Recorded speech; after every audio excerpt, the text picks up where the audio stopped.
All right. So today we're going to learn how to show a house from the Madrona Group's very own showing specialist, Josiah Melton. We just want to share with you that Josiah is not only does he show a lot of houses, but everybody loves Josiah because he does such a fantastic job. So he's going to teach us how to do that from A to Z. Take it away, Mr. Melton. Perfect. All right. So we're starting, like you said, from the very beginning. Maybe you got a call from Zillow, anything like that. And they wanted to see a house. So you're like, okay, let's get this started. We are showing, whoa, there we go. We'll click. So you're going to go into Matrix. You're going to log in and you're going to put in the MLS number, or you could put in the address, but MLS number is the easiest way to start out. And then from there, I have both of these here, arrowed. So that's going to take you to showing time where you actually are going to be, scheduling the appointment. So you can click either one and it'll take you to the screen on the left. And you can either schedule a single showing or you could add to showing cart if you have multiple showings to do. But for this, I just did a single showing. And you can click which, contact method you would like to be notified with for the appointment to be accepted. So you could do it through email, phone call, or text message. I do email and text message. So you do get kind of spammed, but it's obviously very good to know that your appointment has been confirmed before you go show. And on the right, that is where you're going to be, selecting your time. So these are all blocked out because I did this at night and you can't show earlier in the day because that's impossible. And the showings here, they're already chosen, so you can't show at those times unless they accept overlap, but they do not, as you can see here. So pick an open time and you are good to continue forward. And like I said, you're going to want to wait until it's confirmed before you go show, because sometimes there are people living in house, like this example. They have pet in house, they have, people still living there. So you need to give them heads up as specified in the agent remarks. Yes.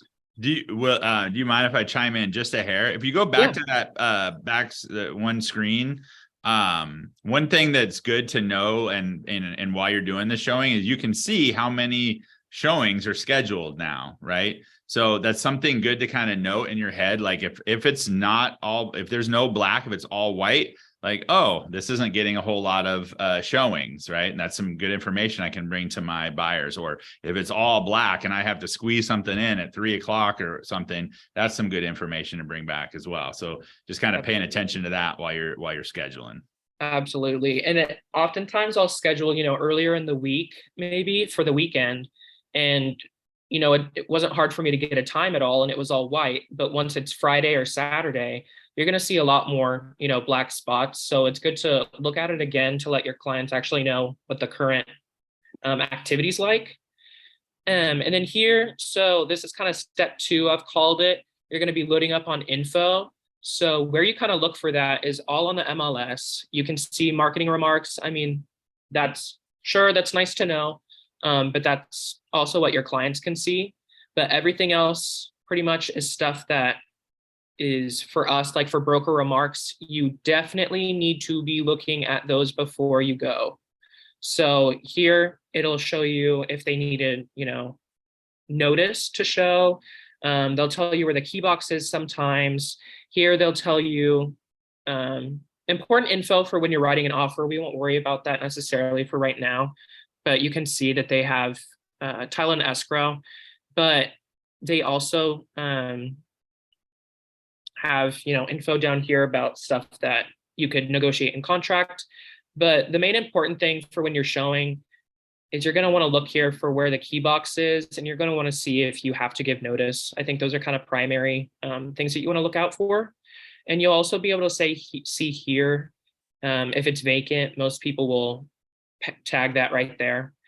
And then we just keep moving down the list. So since the screen wasn't big enough, for me to put it top down, we've got multiple screenshots here. Let me move my boy Jason out of the way. But here you can see, driving directions if you want to use that. Sometimes that's helpful for condos, because sometimes condo directions aren't perfect, or maybe new builds as well. If they're literally new builds, it can get sometimes kind of tricky. So I do look at those directions sometimes, but oftentimes, your GPS is just fine. And if you do need to call the broker, you can, use that phone number here, or if you need to email them, this is a link and you can click on that to find their email. I don't usually worry about, occupant information. That's not really a worry for me, but general info is nice because you get to see fireplace type. So if there's fireplaces, and obviously your client's going to want to know what kind it is. Is it gas? Is it, wood burning? So stay knowledgeable on that. And you can just kind of scam. Obviously year built, that's an absolute high ticket item, that you're going to want to know. And before I go look at the place, I like to see where bedrooms are, especially the primary bed and bath. So primary bedrooms on main level. And here, I think this is updated. This is kind of newer, but when you're looking at townhouses, you have, second level, third, fourth, and you will see those. So sometimes it's kind of nice to know before you go in what the layout's like. And these are all pluses as well. So sometimes there's going to be certain things that your clients are going to want to know if are included. So, appliances that stay, that is extremely important to know, because sometimes that's going to be an upset if, you go show it and there's a dryer and a washer, but when you buy the house, it's not going to be there because you didn't check down here. So that is definitely something you should be checking. And this is kind of the last one here, but this will show taxes. I have a lot of people asking what, your annual taxes are going to be for, the year. And all of these are kind of interesting. So prohibit blogging. That's just, they don't want you to be, putting it out on social media necessarily without permission. And I think we've touched on that before. We won't necessarily have to touch on that because we're just, talking about how to show a place. It's fine if you're doing a video tour. I do a lot of those. You can just send that to your client. They just don't want you putting it on social media for whatever reason. And utility info, this is also very nice to know, just when showing, but also for when you're writing the offer. But they're going to want to know what the energy source. So if they have natural gas hookups or if it's just electric, and this kind of plus you got 90% high efficiency, these kind of things. And they did update it recently. So heating, cooling is separated. So it used to be, it was heating dash cooling. So sometimes you really couldn't tell unless you knew what you were looking for at the property. But now it's separated, so it should be a lot easier. And the last thing that you're definitely going to be wanting to look at is going back up to the top, and you can see kind of where I have that arrow, it's going to these documents here. That is going to supplements, and in supplements, we've got a lot going on here. Offer submission details, that's pretty, okay, you understand what that is. Don't necessarily have to look at it yet, but sure, by all means, go for it. Legal description, same thing, more so when you're writing the offer. This is a pre-inspection agreement. They actually already do have a pre-inspect on this one. So if you did want to get a pre-inspection, let me go back. If you wanted to do a pre-inspection, this is the form that you would submit. But the main one that I want you to pay attention for is seller disclosure here. And I could pull one up if you want to kind of see what that looks like. Jason, would you like me to do that? I didn't screenshot. Okay, cool. But you're going to want to look at seller disclosure before you go in, just kind of seeing what the owners have to say. I mean, if there's been a leak in the roof, they'll have to disclose that. And if there's a HOA, they'll kind of go over HOA a little bit, just, your fees and stuff like that. So that's pretty much the primary one that you're going to want to look at. Let's get it going. And so I have that here, you're going to want to look at supplement before you go. And something that's kind of above and beyond to be like, top-notch agent is you're going to want to look at nearby listings. And you could do that on the MLS, or you could schedule it for yourself to look at beforehand. So that way you can kind of compare what the property you're looking at looks like compared to, neighborhood listings. So that way you're even more knowledgeable about what's going on. And we did touch on this week, but I personally like to screenshot the listing on the MLS. So I take a screenshot of like that whole page on my phone. Ashley likes to screenshot it as well. Some people said they like to print it out and highlight things or make notes in a book. Whatever works for you, just do it. That way, you aren't having to have to go on the MLS website. Sometimes it takes forever. You never know where you're going to be showing. So print it out, do whatever you need to do, but it's nice to have it in your hand so that way you can easily answer questions if you don't remember off the top of your head. And I'm calling this step 2.5.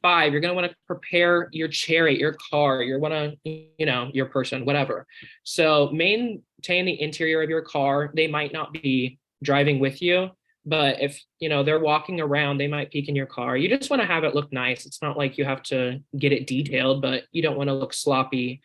I gather a lot of leaves in my car, so that's something I have to vacuum out quite often.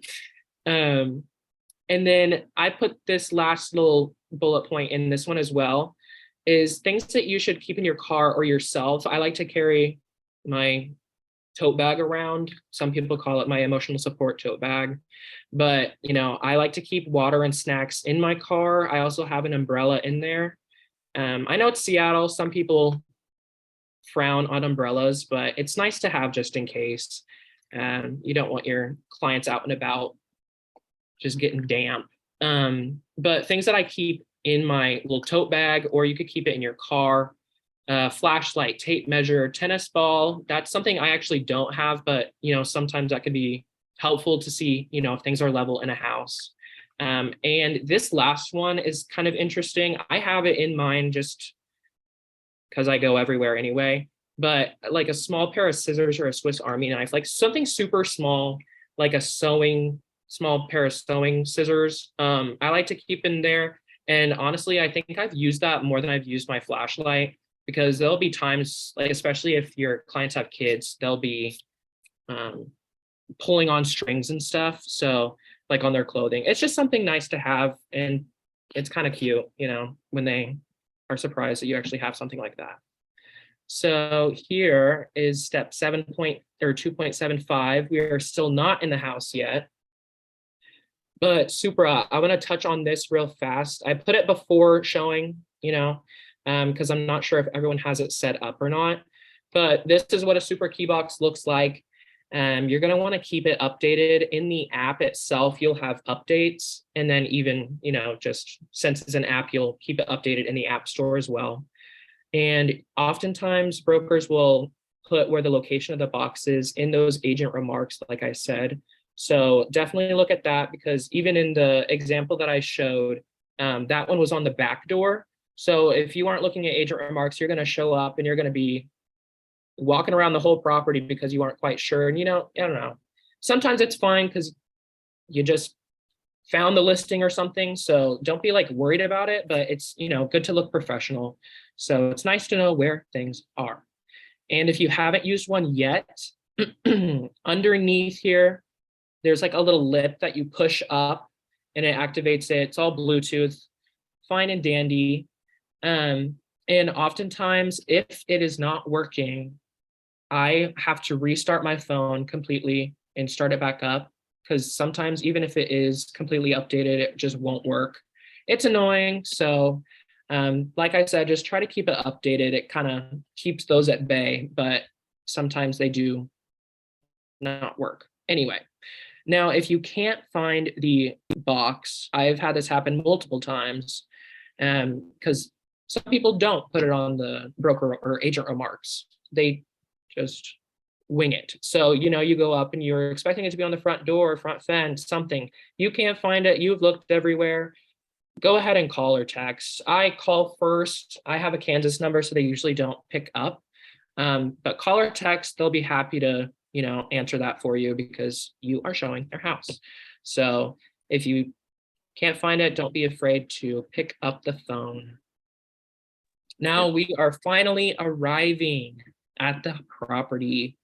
So I like to arrive early. I usually do about 10 minutes and then I kind of sit there for a little bit. Um, but once you arrive, if you're early, like I like to be, drive around the neighborhood just to kind of get a feel for it. If it's a nice day, you might see people walking their dog or just people walking in general. And that's something I kind of like to bring up when clients arrive, like, oh, it's a nice day. I drove around the neighborhood and I saw, a lot of people out and about. All your neighbors are pretty active. That just kind of makes people feel more comfortable about the neighborhood. If you have people walking around, you feel safe.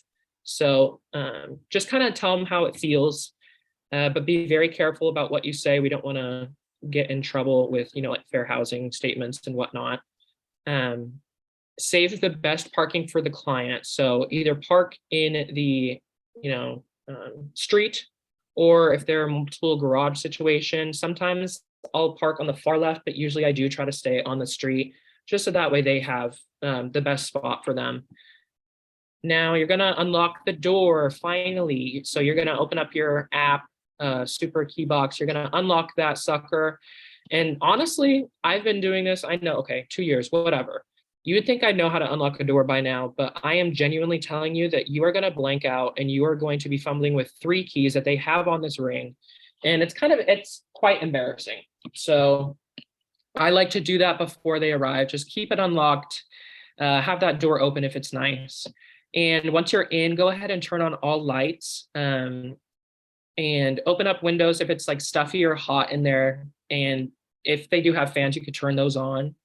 And if it's cold, I know Terry said the other day that the place that he was touring was cold. If you want to, you can turn on the heater. It might not help, if you're not there for very long, but it's nice to kind of get a more homey feeling because it's a real big turn off. I had a place last week that I toured that they had all of the windows open and it was, I don't know, probably 30, 40 degrees. So the whole place was absolutely freezing and it's nighttime. And I'm like, kind of worried because on this next step here, I say, like, if there are doors unlocked as you're, opening up the house, you're going to want to notify the agent because that might be a possible break-in. I don't know. You don't want that on your plate. So if you see anything suspicious, let the agent know. But yeah, make this place look homey as possible, turning on all lights, all that kind of jazz. So that's all stuff that, you do before you arrive, or if your clients are early, turning on all lights as you're walking through is nice. So step 4, we're actually showing the place, but here are things that as agents we kind of want to look at while our clients are looking at more aesthetic things. So you're going to want to look at your roof, you're going to want to look at crawl space, foundation, siding, windows, decking, water heater, furnace, plumbing, wiring, electrical panel. So all those things. I usually like to do these kind of with my clients. So if they're in the kitchen and like they're about to leave the kitchen, I'll look under the sink. I'm going to look under the sink and I'm going to see if they have galvanized plumbing, what do they have back there. Now, sometimes you're going to see like PVC transitions, but going into galvanized plumbing. And the reason why that is important to note is galvanized is not the best plumbing. It's probably one of the worst just because of it'll have lead in it and people survive, but some people really just don't want lead in their water.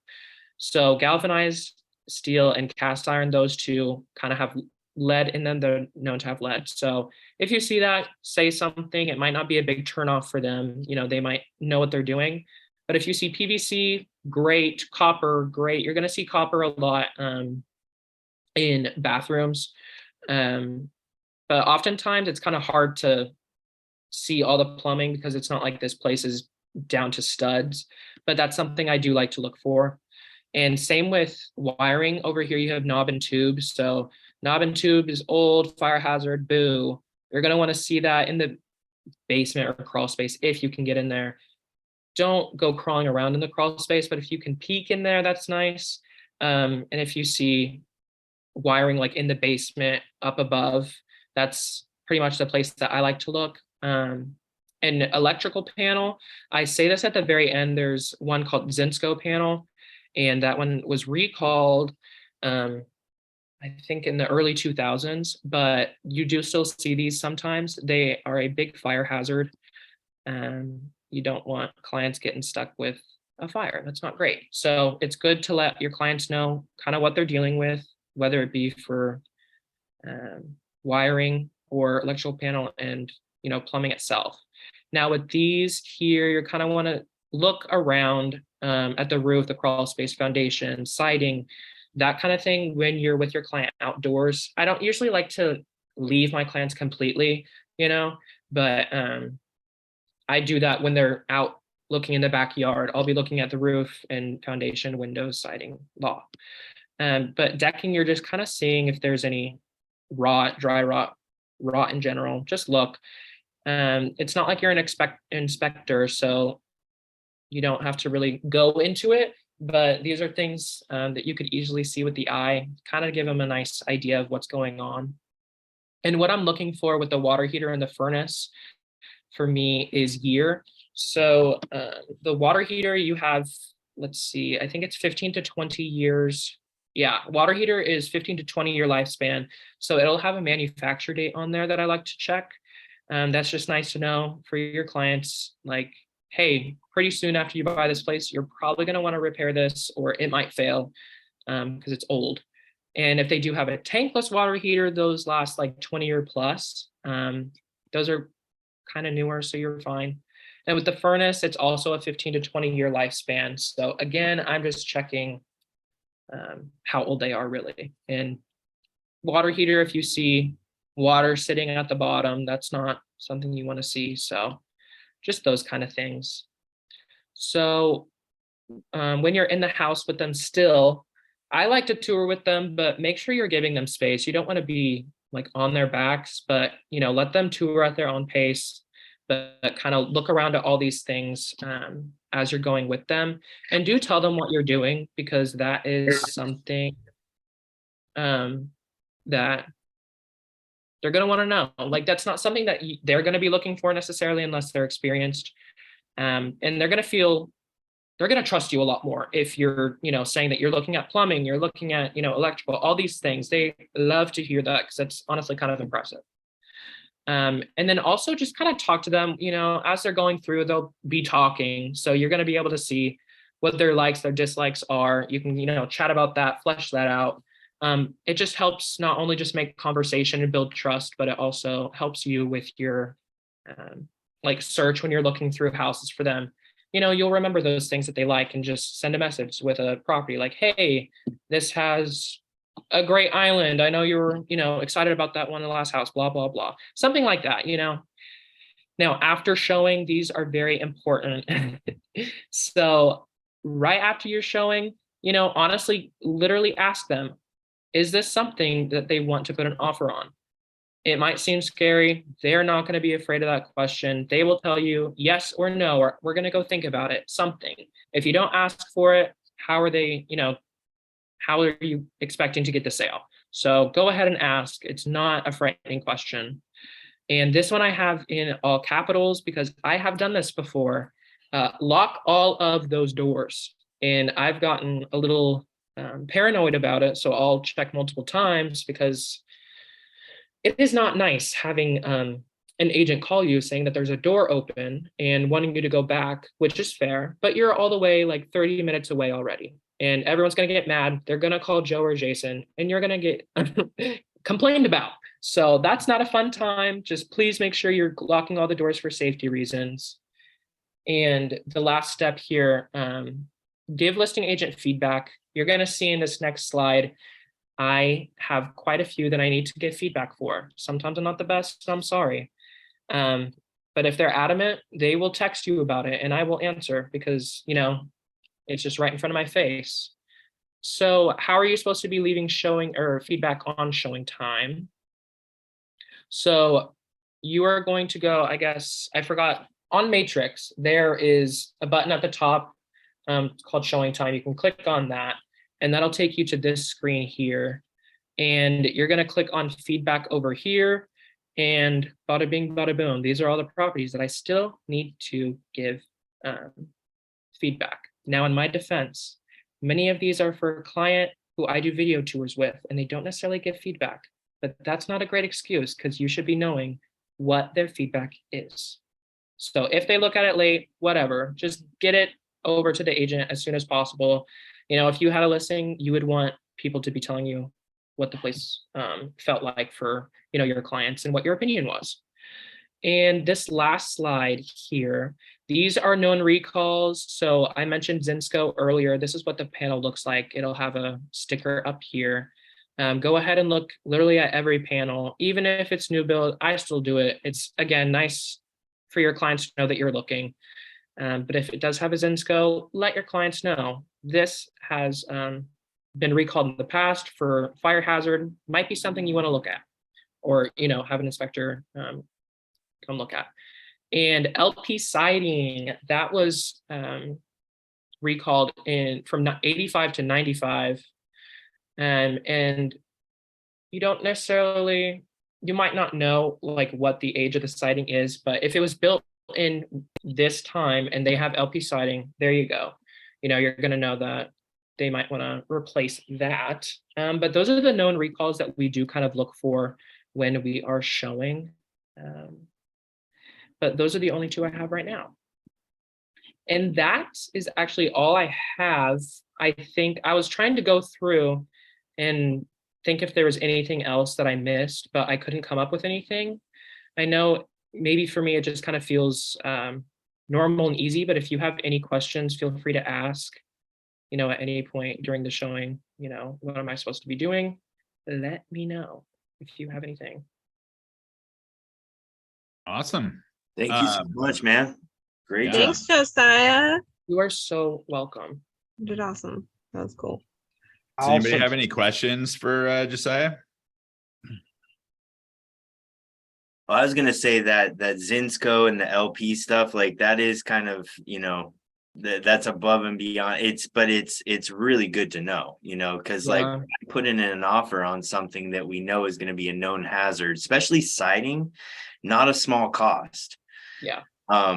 So that's really cool that you added that, and I just think pointing out things that an inspector might call out is always a good best practice. It's like, oh, this, that, and the other thing. And it's going to show, I think, that you care more about their return on their investment and, one of the possibly biggest purchases of their life.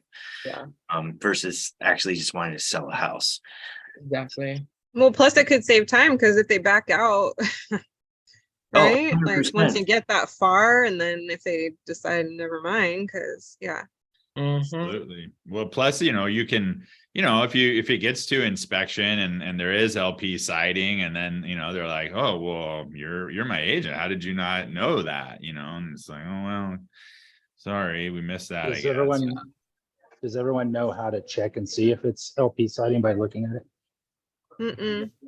There's like a knot, like a wood grain, like the knot in the wood grain. There's an LP that's kind of woven in there. You kind of have to get in and really look for it, but it's there. There's an L and a P in the knot of the wood.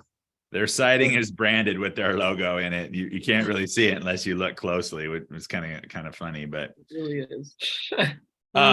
We do have an inspector on our meeting today. Oh, yes, Terry. Did he just leave? Are you kidding me? No, Terry's here. He's here. He's right there. Okay. So Terry, are there other like major known things that we didn't cover? Yeah. No, I mean, so I was actually going to ask a question for agents as far as the electrical panels. So yeah, Zinsco, Federal Pacific, and Sylvania, all those could be, because they all just bought and sold each other or whatever, and so they just kind of passed off the lawsuit or what have you during that time. So yeah, look for all three of those. But and then I also heard that it could be an issue with closing because some if the appraiser calls it out, you could have problems with the lender on those. Has anybody as an agent experienced that?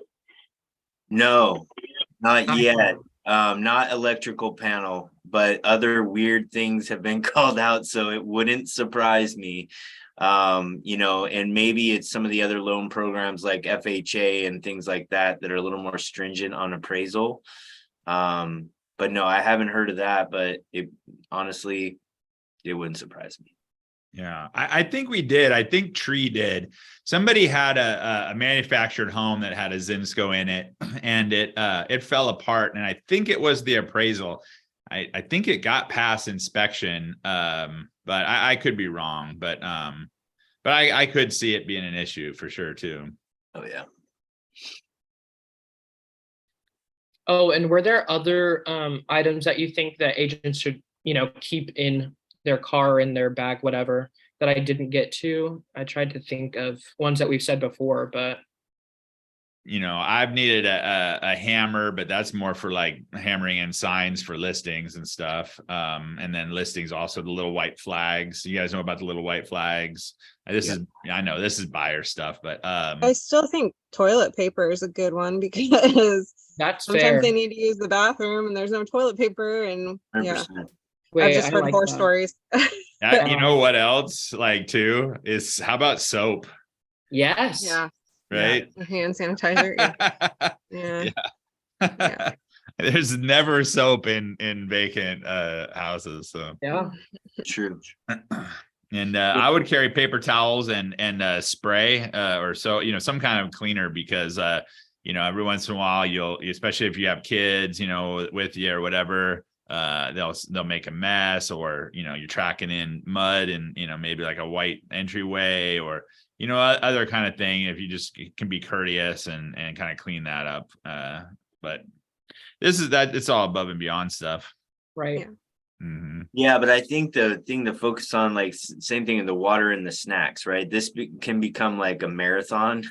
And at this point, you know, seeing 4 to 6 houses in a stint, it's like, I mean, anything could happen, right?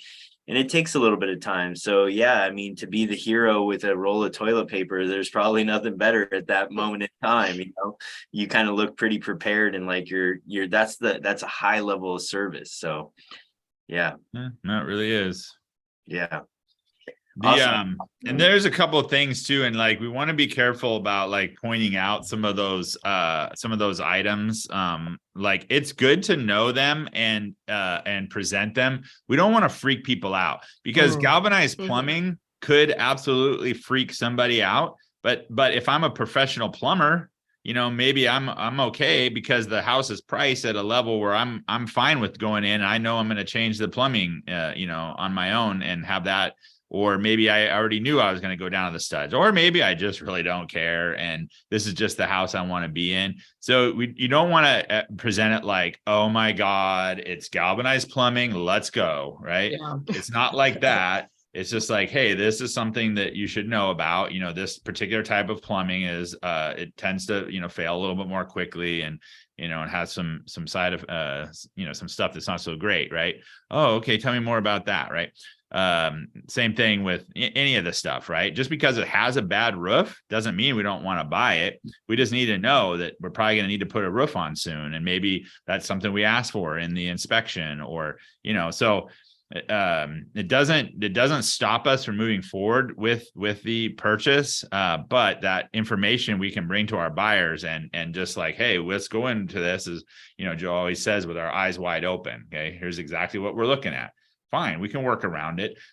You know, we had one buyer, a young couple, and they had this particular house they loved, and they were zero down, and it was on a half an acre, and they needed a yard and the whole thing. This thing was gonna not work because the roof was shot. Well, we got the price that they needed, zero down, and we got the seller to replace the roof after inspection. So they got a brand new roof on this home, same price, everything, right? So it worked out in their favor big time that it had a bad roof, right? So and that it's not necessarily a bad thing. It's just something that we need to know and then be able to address. Yeah, I like that a lot. Not to freak them out, but just so you're knowledgeable about what you're going to buy. Oh, one other thing. I would mention that at some point through the showings, I would talk about the fact that that rodents are very common. right? Start getting that into their minds. Because, well, Terry, I mean, have you ever done an inspection where rodents weren't visible? Right. I mean, I don't know if I've ever seen one unless it was just very, very recently done by clean crawls, right? Rodents almost always show up on the inspection, almost always. And so if we don't start to kind of plant that seed and prepare them for that, when they get the inspection back and they're like, oh my God, there's rats in this house. Like, yeah, well, there's like rats in every house, right? So it's just, which is kind of a freaky thing when you say it out loud, but it's true. So plant that seed.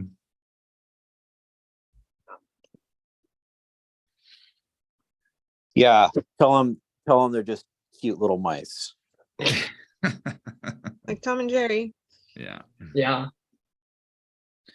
They Cool. like to Well, do great musical job. numbers.